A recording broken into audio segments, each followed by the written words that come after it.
Uy, yun, magandang araw guys mga kalapatid. So ngayong araw kakaunti lang ang pinalabas ko ngayon na ibon ko kasi medyo busy ako ngayon at sayang no, ganda ng panahon sana ngayon, sarap magparonda. Kaya lang medyo busy ako ngayong araw, and ito kasing lugar ko medyo madaming pag-alagalang pusa, so kailangan talaga kapag nandito ka sa nagpapakawala ka, kailangan talaga mayroong tao dito sa baba na at least man lang bubugaw ng pusa. Ngayon kasi may mga iba akong ginagawa ngayon parang 3 araw lang ata nung huli ako naglinis, 2 araw. Tama, ang dami na naman So ito talaga nasa taas to dapat. Ginagawa ko, binababa ko na lang kasi yung tae kasi alam mo yun, masyado pagka umuulan nababasa, so tatalsikan sila pamamaya magka one eye pa, kasakit pa, may mga sakit na nga yung iba, may mga naka-quarantine ako. So dito sa kulungan na to hiniwalay ko na yung mga may sakit. So ito na lang ang mga natira, karamihan kasi na arbor na guys. So ayan, so may mga tinira ko dyan. Ito ayan ito, bumabara ako na YB anong kinuha ko guys. Tapos meron pa yan, ito yung kapatid niya. Ito talaga gustong gusto ko to. Ang ganda talaga ng ano nito, no? Ang pogi tingnan. Babae kaya to, pero tingin ko lalaki kasi parang napansin ko siya nung isang araw. Ito huli ako nagpakawala na parang binabarakuhan niya yung isang babae dyan na ibon pero hindi pa natin sigurado kasi bata pa naman to mga to. Parang nakalata ko na nga mga cook sila. So ang hinala ko kasi dito noong maliit to parang hen. So, alam mo yun, siguro palipasin pa natin yung ilang buwan, baka makita na natin or isang buwan pa makita na natin kung lalaki ba yan o babae. Pero parang possible cook na nga no, dahil sa itsura ng ulo niya. So, gandang ganda talaga ako sa itsura nun. So bukod sa pagkakalapate, kung titingnan ninyo may mga iba pa naman akong alaga. Ayan, manok, meron din ako, so nagmamanok din ako. Ito nga, may mga ano na sila, may mga sisiw na malalaki na nga ito mga sisiw na ito. Ayan, so kung matatanong nyo ang lahi na itong manok na to, Asel, parang wala kang energy ngayon pansinin nyo guys, bulag, diba? Bulag kasi yung ang nangyari dito, yung kapatid nito yung kapatid kasi nito wala na yung paano ko ba ikukwento, yung kapatid niya nung time na nandito pa, kasi yung kapatid nito nasa nasa kumpare na ng papa ko, kinuha na pina-arbor ng papa ko. Tapos mahilig kasi yung magsabong iba kasi ang sabong nito okay.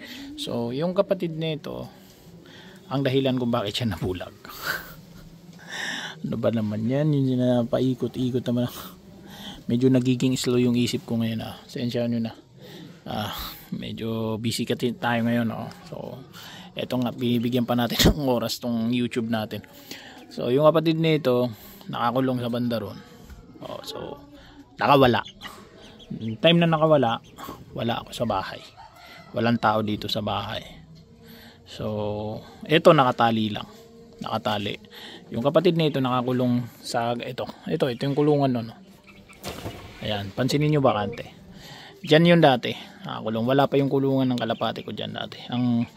Parang ang kulungan ko pa lang ng kalapati nun, ito pa lang ata, wala pa yung malaki na yan. So yung malaki na yan mula dyan sa malaki na yan, puro manok na yan. Mas marami ako manok dati kaysa sa ibon. Ang kalapati ko lang noon parang ito lang, dyan lang ako may kalapati. Di pa ako nagsisimula mag vlog noon. So nakawala yung kapatid nito, kawala, medyo mas malaki yun. And then ayun, naglaban sila, naglaban. Wala kami noon sa bahay. Isipin mo kung gaano sila katagal nagpatayan. So pagdating namin sa bahay, halos ito nag-collapse na. Talagang nakahiga na, nakapatong na sa kanya yung kapatid niya. Dahil nakatali ito, yung tali sa kanilang dalawa umano na. pumulupot na sa kanila. Tapos ayun, nung tinanggal namin, pinaghiwalay namin sila, napansin ko na ito, buklat na yung isang mata niya. Talagang tinamaan na ito kasi mahaba yung tarik ba yung tawag dyan, yan nasa paan niya, tumama yan sa ulo niya. Iba kasi yung sabong na ito guys, hindi ito gaya ng mga panabong na Texas. Tinan mo yung ibon ko na may sakit to. Ito may mga sakit na to, kung naka-quarantine yan, ang ginagawa ko pag ganitong umaga, pinalalabas ko. Naubusan na kasi na ako ng Cure Gold guys. Hindi ko na, ang ginagawa ko na lang uri-uri gano'n na lang. Pero talagang iba ang sakit niyan. Kahit yung Cure Gold hindi matanggal. Comment nga kayo kung ano pwede kong igamot yan. Kasi hindi na nadadaan sa Cure Gold eh. Naubusan na ako ng Cure Gold, hindi pa rin gumaling yan. So ayun, mabalik tayo sa Hazel. So ito, nabulag. Ayan, so natanggal yung isang mata niya. Talagang humiwalay yung isang mata niyan sa loob. So yun yung dahilan kung ba't siya nabulag. So alam mo yun, iba kasi yung sabong nito, hindi siya gaya ng mga sabong na Texas, yung mga panabong na manok talaga dito sa atin. Ano siya yung ang sabong nito para nakakulong sila sa cage na ganito. So hanggang sa may tumakbo or hanggang sa may mamatay, ganun ang sabong. So hindi siya gaya ng sa Texas na may nilalagay pang tarik dito ba. Yung tarik ba yung tawag doon? Comment nga kayo kung ano, kasi hindi ako masyadong aware dyan sa mga sabong ninyo. So sa mga sabong sabong ninyo tuloy, sorry. So yan yung nilalagay dyan na parang kutsilyo.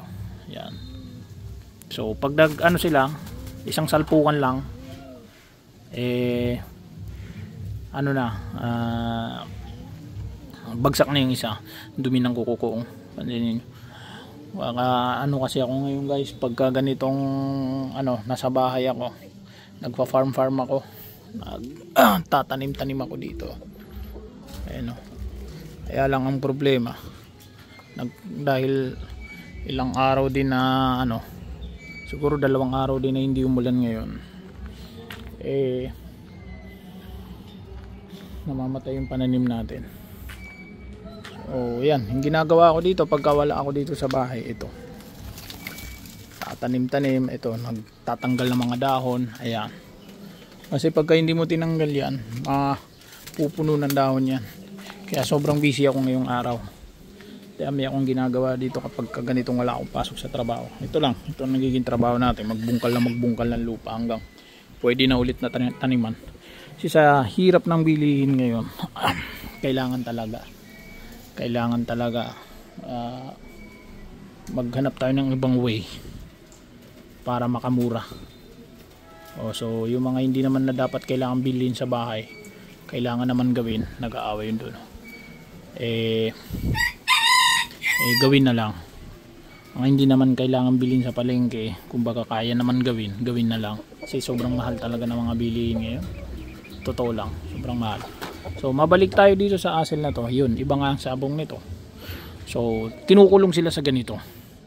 Hindi siya gaya ng sabong na isang liparan lang, wala na, may panalo na agad. Ito hindi, inaabot ng ilang oras. Kadalasan ang pinaka parang naitala ata sa Mindanao na sabong nito, parang umabot ng 7 oras. Talagang nagpatayin yung 2 manok 7 oras. Pero hindi po ako nagsasabong ha. Mga alaga ko lang itong mga to. Dati, ang tatay ko dati nagsasabong siya. Pero ngayon hindi na, mula nung maging religyoso na siya, tinigil na niya yung mga sabong. So hanggang alaga-alaga na lang kami. Hindi na. Kasi hindi rin talaga maganda makita yung mga ganito na nagsasabong. Hindi rin maganda tingnan, nakakaawa rin yung mga manok. So dati marami akong manok dati, kaso dahil hindi kayang alagaan masyado dahil busy na rin sa trabaho, so yung iba pinamimigay na lang ng tatay ko. So yung Hazel, yung mga ganitong manok, ang alam ko itong mga ganitong manok parang sa India ata nag-originate. Sa India sila galing, and then Hazel kasi ang tawag sa ganitong manok, Hazel.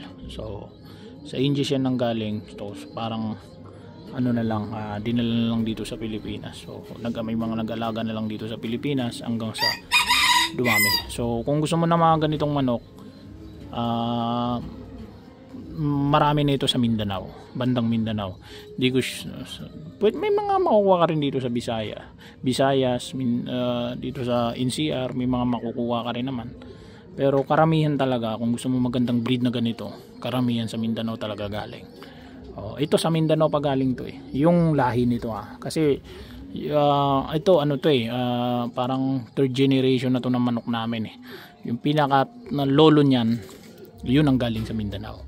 Yun ang kinuha pa namin sa Mindanao. Ito pangatlong ano na to, pangatlong henerasyon na to. So may tatay pa to. So yung tatay niya wala na, patay na yung tatay niya, namatay na sa katandaan. Yung mga kapatid naman nito, yun ang wala na rin, na pamigay na ng papa ko. So yung ano naman, ito nga, may anak siya. Ito, mga anak niya yung mga yan. Ito ang tatay nila. So ito naman yung palalaki namin. Pansin ko nga dito sa tatay, parang medyo mahina na rin eh. Gawa ng, may edad na rin to eh. Gawa ng katandaan na rin. So bukod dyan, meron din naman tayong bantam. So ang bantam ko dati, marami rin to. Marami rin akong bantam dati. Papansin niyo kakaiba yung itsura ng bantam ko. Galing to sa Batangas. Galing naman sa Batangas naman tong nanggaling tong bantam ko. Itong bantam na to, ano to eh, maliit pa to nung kinuha ko eh. Pero tingnan mo ngayon nagkaedad na rin. Ang nagustuhan ko sa kanya, kakaiba siya sa itsura ng mga bantam, di ba? Kadalasan kasi ng bantam na nakikita natin kulay dilaw, tapos parang ano yan, ang lalaki ng ano sa ulo, di ba? Parang corona sa ulo. Ito, pansinin mo, kakaiba, parang sombrero lang nasa ulo niya. So ayun, dito ko lamang putulin guys. Siguro tingnan nga natin yung pusa ko. Meron din akong pusa dito eh. Bubbles! Ito naman yung pusa ko. May lahi naman tong Persian. So may lahi siyang Persian na yung tatay niya Persian, and then yung nanay niya yun ang ano lang, yung walang breed, yun walang breed yung nanay niya. So may lahi lang talaga siyang Persian. Galing naman ito sa kumpare ng papa ko. Actually ang nangyari dito, parang iwan ko kung pinalitan ba ng manok, ay pinalitan ni papa ng manok o ano. So hindi, parang ganun ata ang pagkakaintindi ko. Pero ito galing to sa kumpare ng papa ko. Binigay naman sa amin. So lagi lang nakakulong kasi medyo may kapilyuhan tong pusang to. Pagka ganitong nakabukas to, masyado siyang malikot, nakikipaghabulan, and ang problema, na aksidente, nakakakalmot siya.